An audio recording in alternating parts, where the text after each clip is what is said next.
धीरे से कहता, देखो सुब्र सागर, कहने वाले किसी को छोड़ते नहीं हैं। वो ज्ञानी कह रहा था, आपने इतने गहरे गहरे विषय बताए जा रहे हो, दूसरे साधुओं को जीने दोगे कि नहीं जीने दोगे?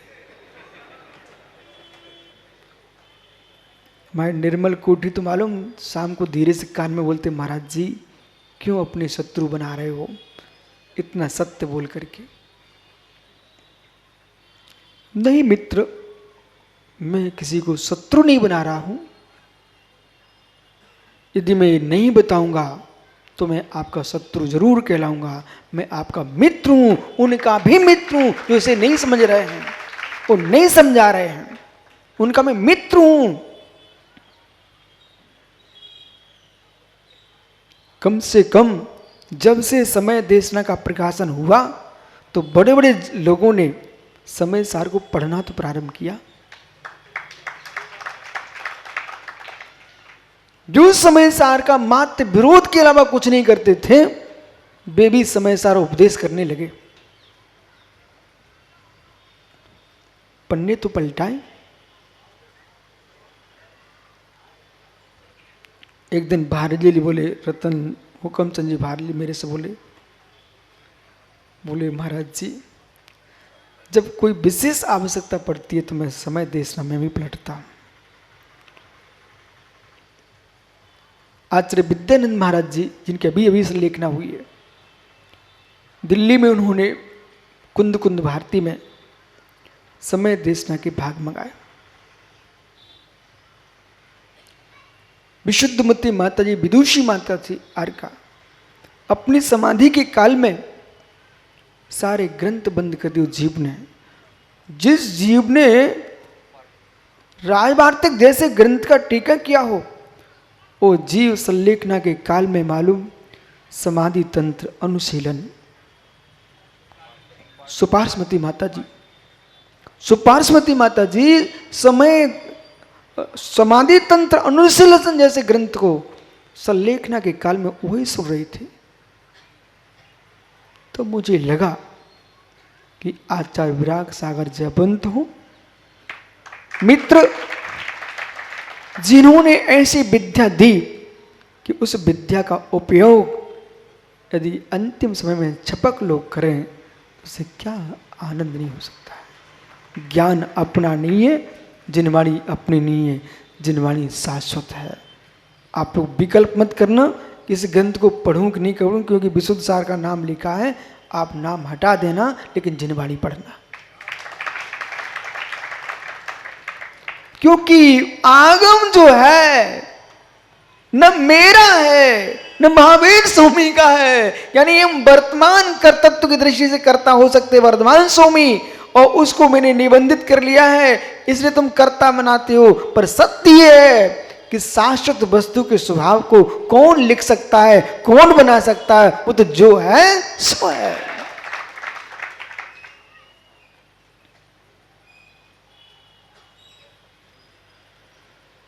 समझने का प्रयास कर रहे अपन, और जो समझना चाहते वो मेरे साथ आप भी समझते चलो। पर सत्य यही है, जो सत्य होता है वो कठिन होने पर भी अपने आप समझ में आता है। ये परम सत्य है। जो सत्य होता है वो कठिन होने पर भी अपने आप समझ में आता है। जो असत्य होता है वो मेरे मित्र, वो भी अपने आप समझ में आता है। पर हृदय में गांठ होती है, उन्हें सत्य को असत्य को भेद नहीं करने देती है।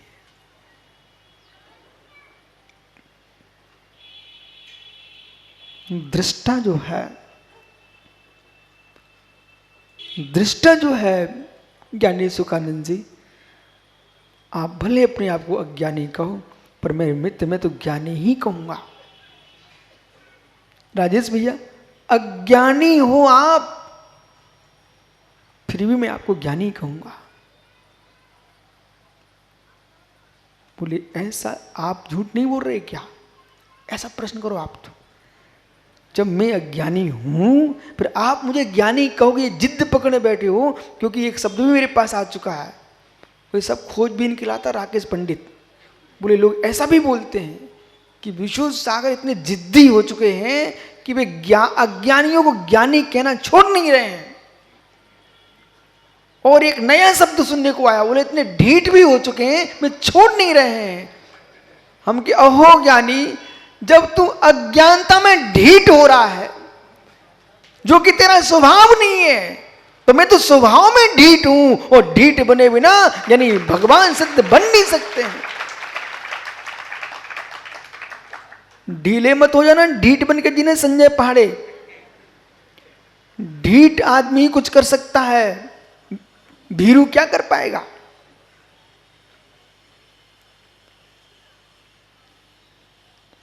ओह, बताओ, वो अपनी बाजरे की बाल रहती ना, बाजरे की बाल, अच्छा बढ़िया लंबा अच्छा मोटा वाला बाजरा हो ना, उसकी बाल भी खूब अच्छी होती लंबी। आचार्य विद्यासागर महाराज जी नैनागिरी में चातुर्मास कर रहे थे, बहुत लंबे समय की बात है। तो वहां एक चूहा खेत से बाल काट करके और अपने बिल में लेके चला गया। जब बिल में लेके गया तो मालूम, बाजरे की भरी बाल दूर से देखो तो काली काली दिखती है, और वो थोड़ी मुड़ी बाल थी। अंदर सुब्रसार चूहा अंदर ले गया, ये सत्य घटना है। और जब बाल लेके गया तो उसका थोड़ा सा हिस्सा अंदर जा नहीं पा रहा था, और चूहा कोशिश करता था तो हिलती थी वो बाल। जब आचार्य महाराज के प्रवचन हो, ऐसा कोई ढीठ आदमी नहीं मिला कि वहां तक जाके देख ले। परंतु चमत्कारों के पुल बांधने वाले हजारों खड़े हो गए।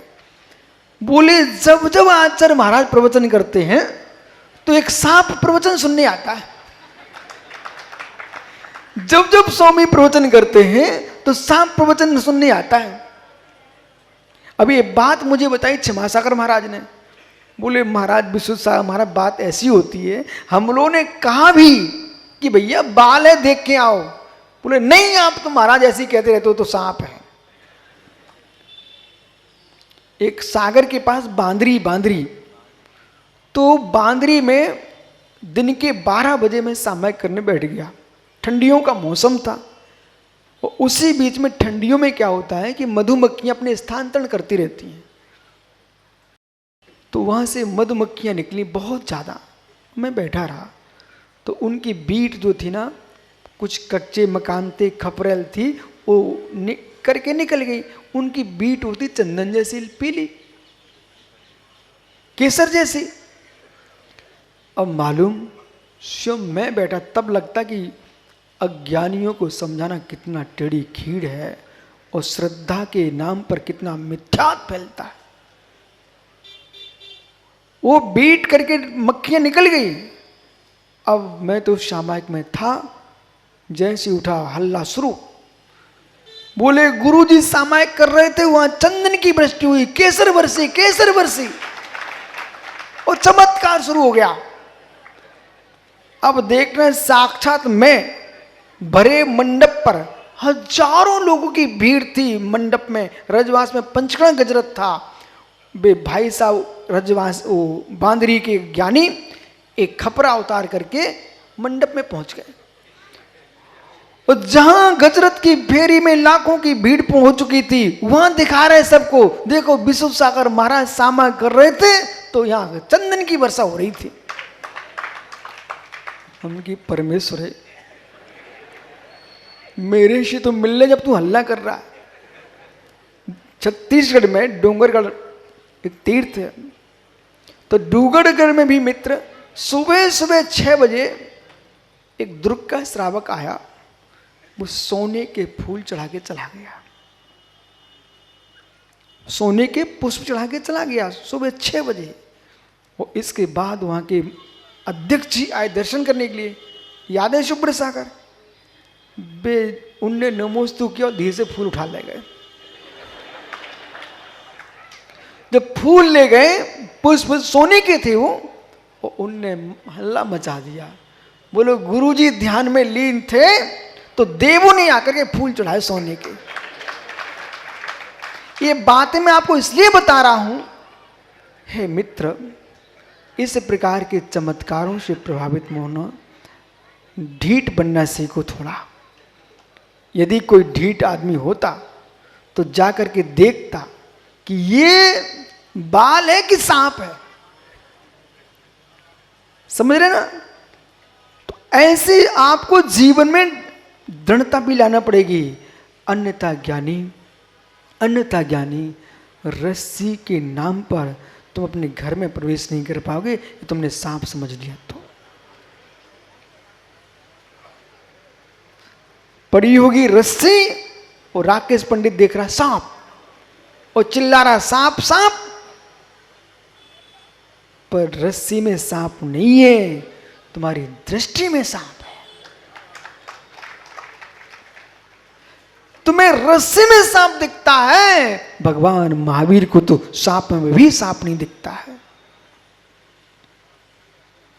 द्रव्य दृष्टि से सांप पर्याय है,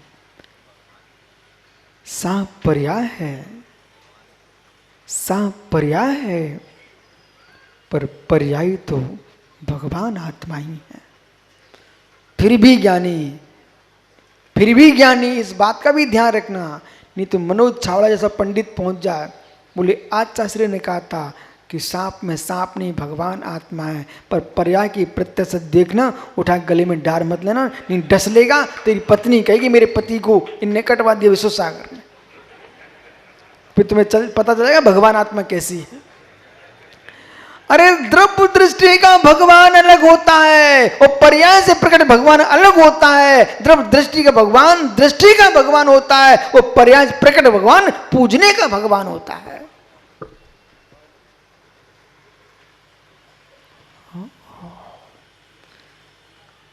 बहुत देर बाद आपको समझ में आता, पर समझ में आता है।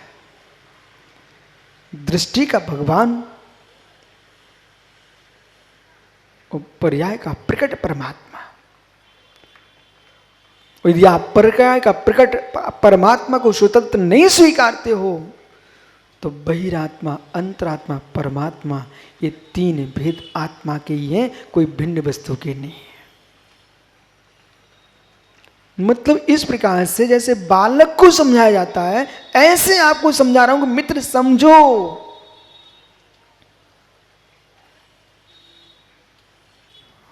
समझो क्या हो गया? ज्ञानी समझो, ज्ञानी समझो। दृष्टा जो है वो दृष्टव्य नहीं है। दृष्टा जो है वो दृष्टव्य नहीं है। दृष्टा जो है दृष्टव्य नहीं है।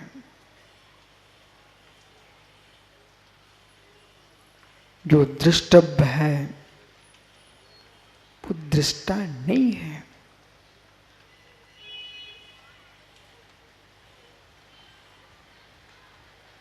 अब तुम कौन सा मंत्र लेके आओगे जो कि निर्मल कोठी ज्ञानी यूं कह रहे थे, महाराज जी क्या मंत्र है कि समाज जहां छोटे से भी कार्यक्रम में डंडा लेके खड़ा करना पड़ता है, चुप रहो चुप रहो चुप रहो, इधर तो पता ही नहीं चलता माता भी आती सभा में क्या।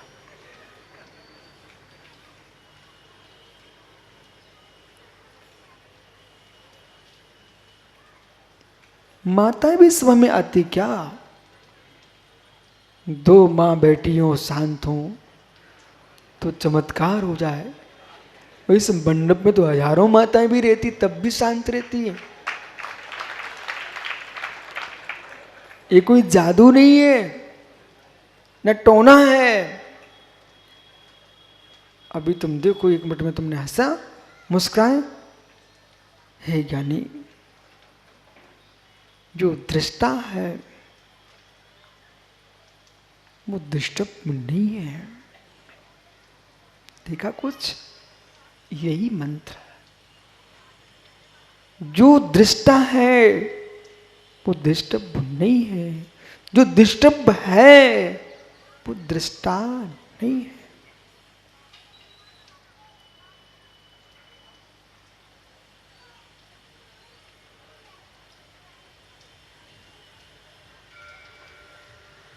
जिन मुर्दों को तुम देख रहे हो,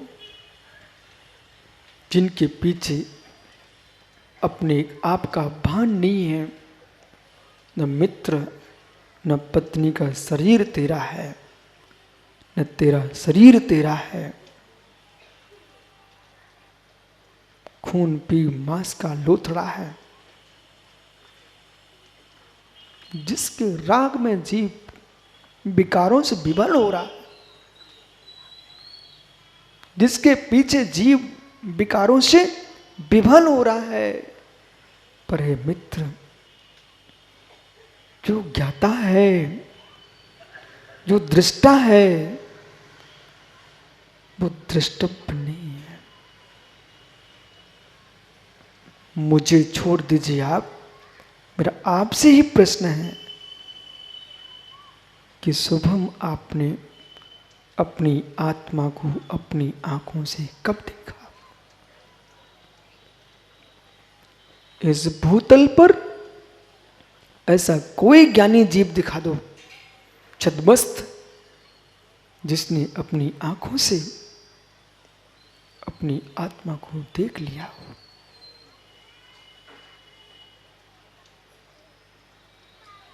जो भी तुम देखते हो पर कोई